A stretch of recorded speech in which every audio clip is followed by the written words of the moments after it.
Everyone. Thanks so much for being here today. If you're just joining us for the first time today, please leave any questions you have in that Q&A box, in that chat box. You're welcome to say hello, drop your LinkedIn URL if you want to connect with anybody. But I'm going to go ahead and get off screen here and hand things over to our speaker, Stephanie. So Stephanie, thank you so much for being here. We appreciate your time. Yeah, thanks for having me. And just to jump right in, I am going to be talking today about the Qual-Quant gap closed. And really quickly, I just want to start the demo today by walking you through the specific use case I was addressing with Conversation AI. And Conversation AI is AYTM's AI moderated conversation that can be directly injected into a quant survey experience. The topic of my survey was very meta, AI in daily life. And I chose this topic because I think those of us who work in tech or are part of the knowledge economy are living and breathing this stuff every day. But my experience on social media and the way that I see people talk about AI in the news is quite different. So I wanted to understand that a bit better. So I set up a survey using AYTM's survey design agent, Skipper Draft, to cover the following: general sentiment around AI, if and how often people are using AI chatbots and assistants, use cases, which AI chatbots they used, and trust level of their interactions. And I felt good about all that content, but I also felt like my survey was missing something.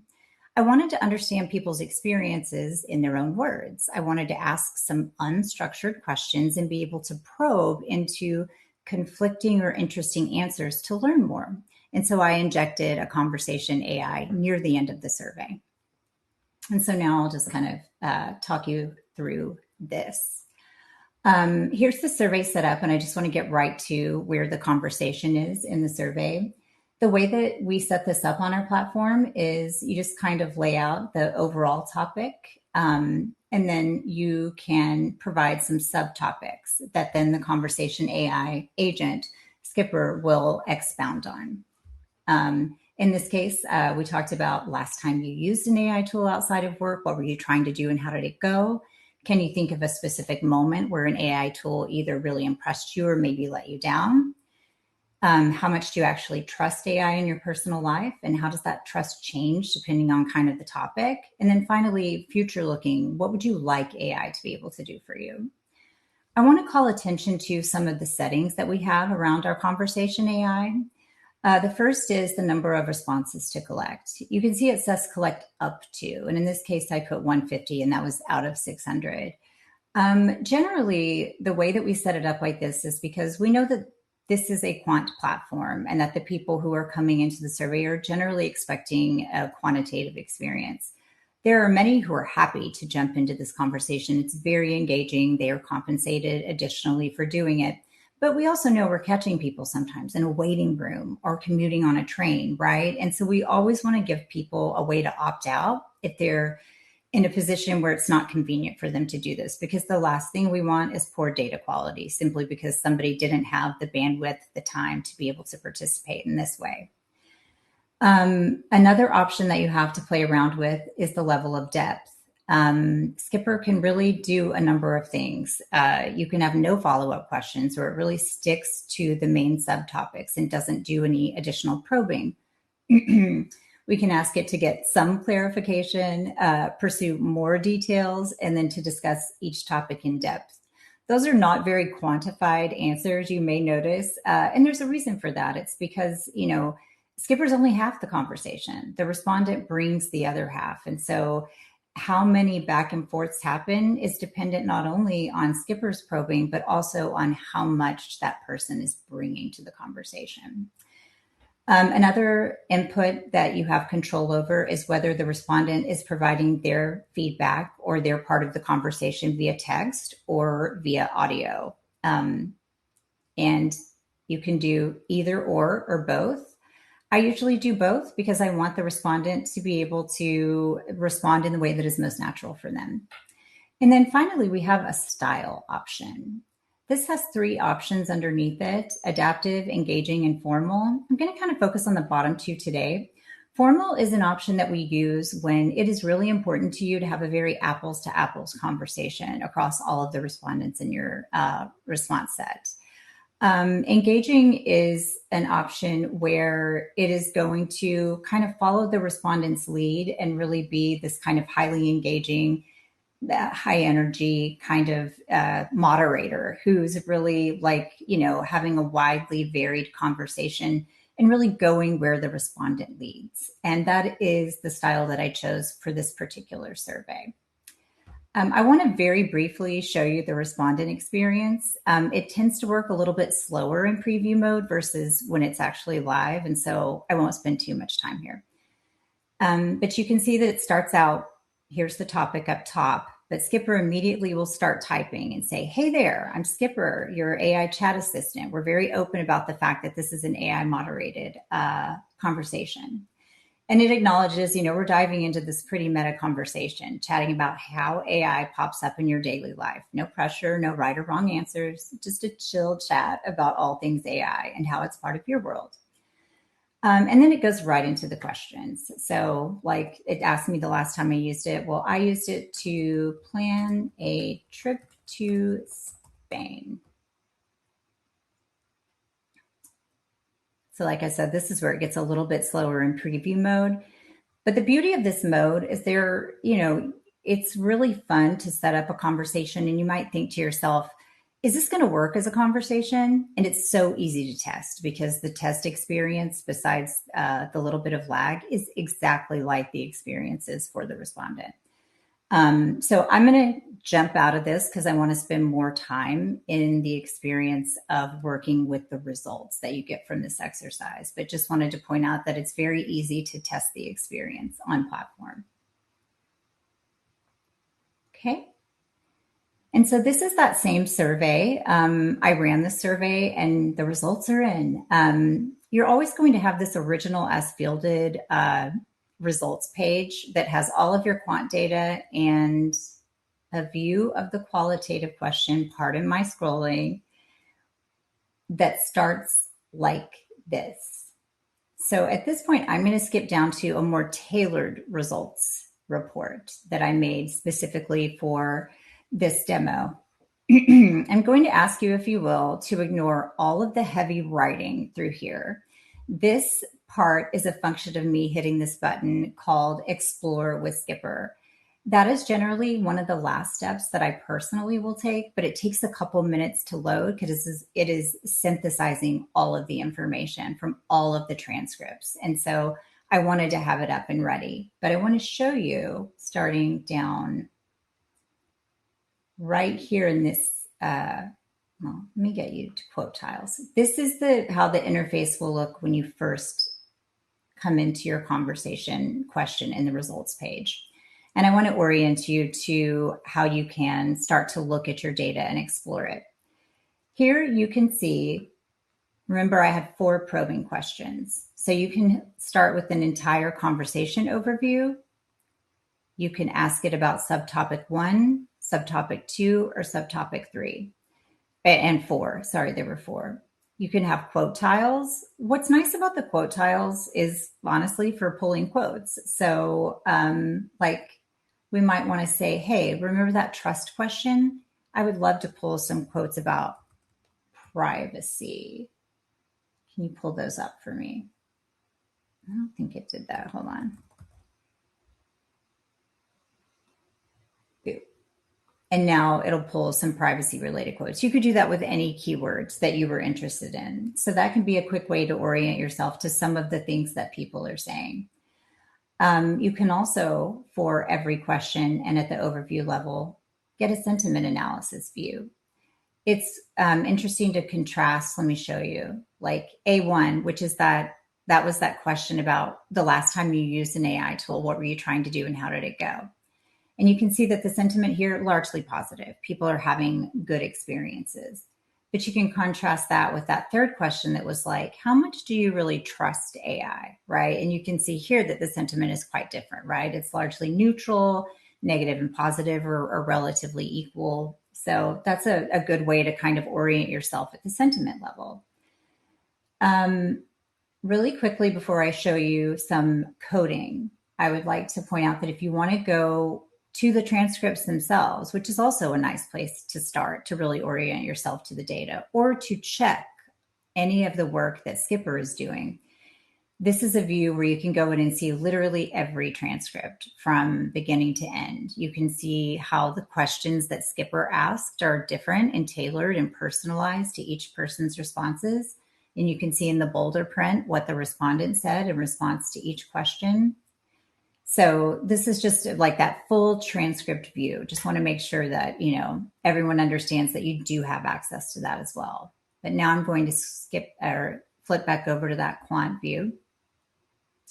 One of the things that a lot of us like to do, and that I think is one of the stronger features of conversation AI, is that for each of the questions, one of my options is codebook. So I'm going to take a quick little detour over here to coding on the left-hand side and show you that for any open-end in your survey, but also each of the subtopics in the conversation, you can select it. So I've selected that here.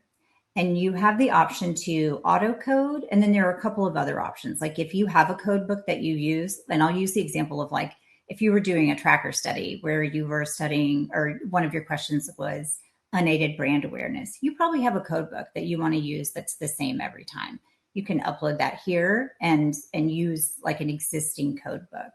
And then there's a guided code book, guided auto code, which is like you and Skipper working together. Like if you want to modify some of what Skipper is doing and saying, creative tasks is too generic, I would like to break that up a bit. You can work with Skipper and do that. So just showing you the different options there. But what I've gone ahead and done in preparation for this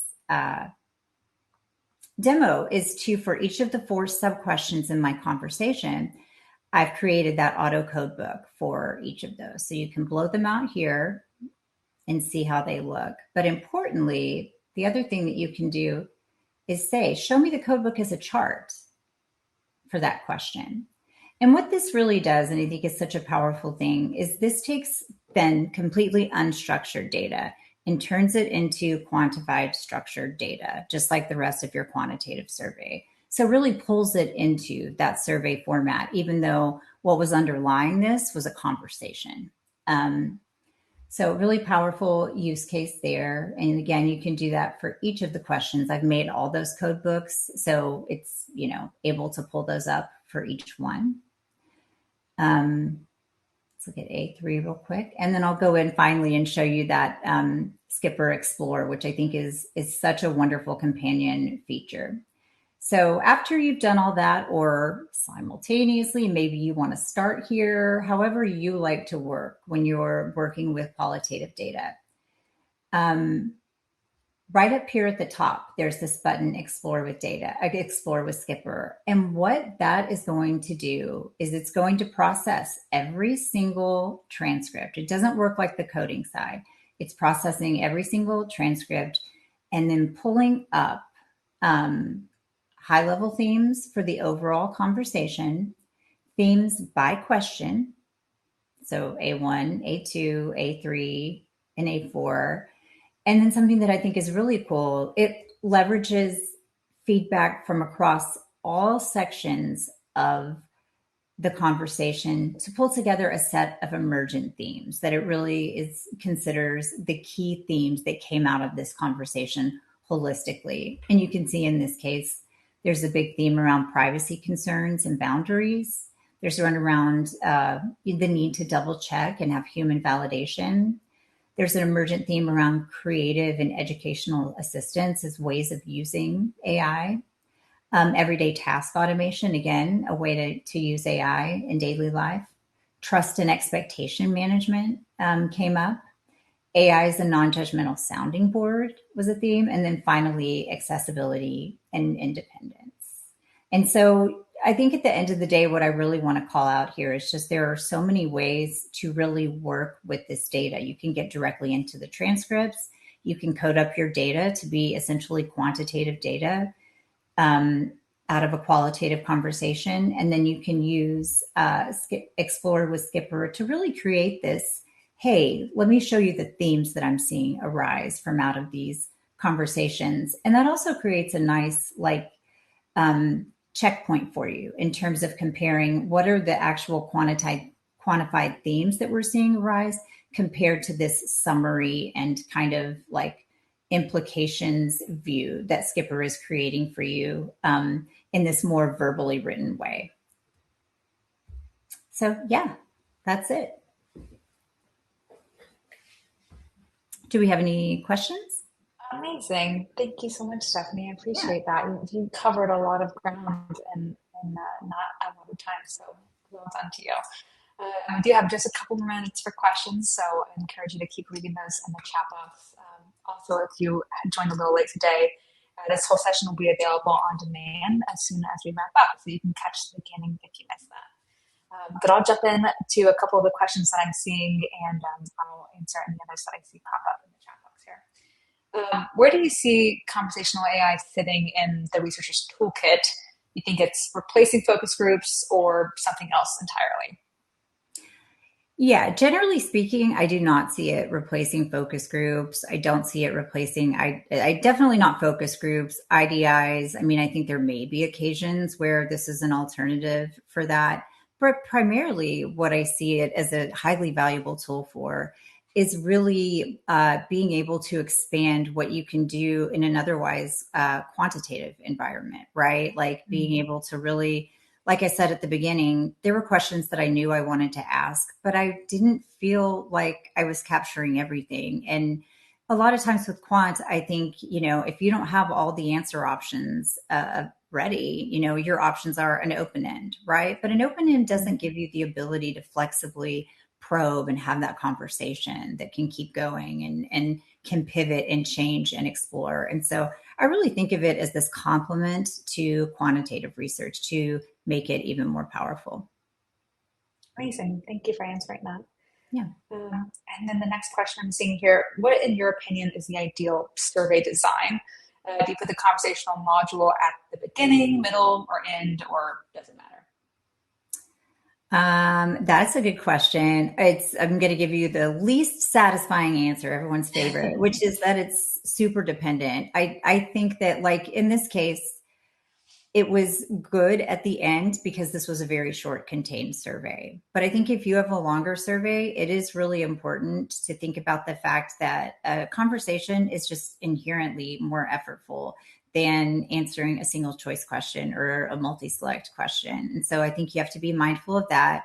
And then the other thing to keep in mind is flow, right? I mean, sometimes a conversation is just going to flow best out of the gate, or it might be related to a topic that's more in the middle of your survey. And it can be nice to break up a survey with a conversation in the middle. So lots of variables to keep in mind. Yeah, that's a great point. Thanks for answering that. And then I think we have time for just one more question here. How do you ensure the quality of the qualitative data coming back, especially at scale with the panel? I think that's a really, really important question that anybody who's working with, a platform or an agency that offers this should be asking. So I'm glad that you're asking that question. What AYTM does in particular is we tackle this from a number of sides.